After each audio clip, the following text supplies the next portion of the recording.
Rakesh Kumar Jharkhand channel को subscribe करें और घंटी वाले बटन को दबाना ना भूलें। चलिए अगली वीडियो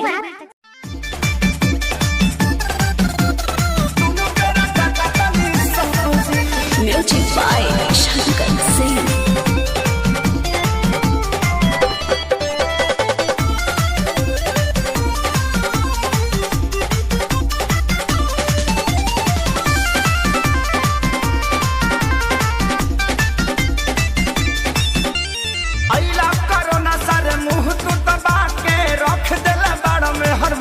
बना के अरे गाना गोइबो के काम करबो। अरे यही ला कोरोना सारे मुंह तू दबा के रख देला बाड़ा में हर मौगा बना के।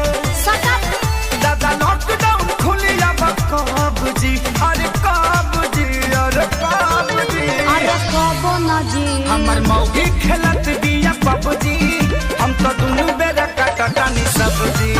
हमर मौगी खेलत बिया पबजी, हम तो दुनु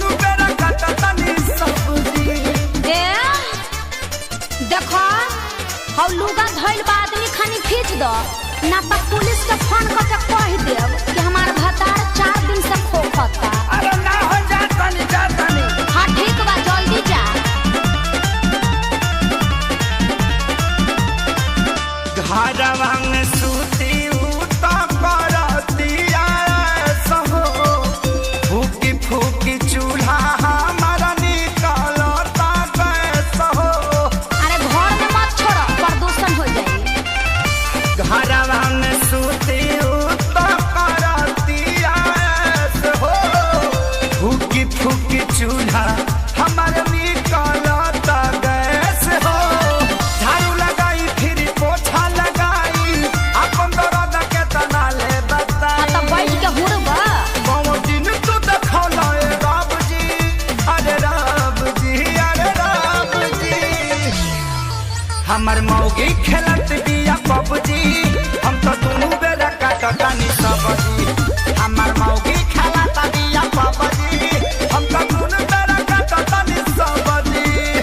आ सुनो आलू बैंगन काट के मिक्स सब्जी भी बना दी हो।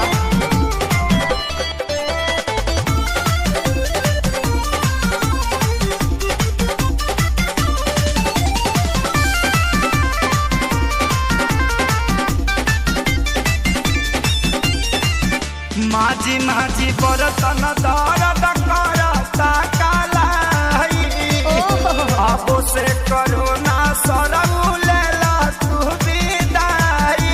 सार साहू मत करो, चुपचाप काम करो, ई जाए वाला नहीं थे। माझी माझी बरतन दर्द करता कालाई, अच्छा अब से करोना सरऊ लेला तू विदाई। रहे खेसारी के हीरो में बड़ा नाम हो, सोनू सुधा को साथे भइले गुलाम हो। सफे रोवे घर में बैठी डभ डभ जी, अरे डभ जी, अरे डभ जी। अल्ले में ला बच्चा हमर मौगी खेलत बिया पबजी, हम तो दुनु बेरा काटतानी सब्जी। हमर मौगी खेलत बिया पबजी, हम तो दुनु बेरा काटतानी सब्जी। चुप रह जानू, रिवाइटल खा के काम करत रह।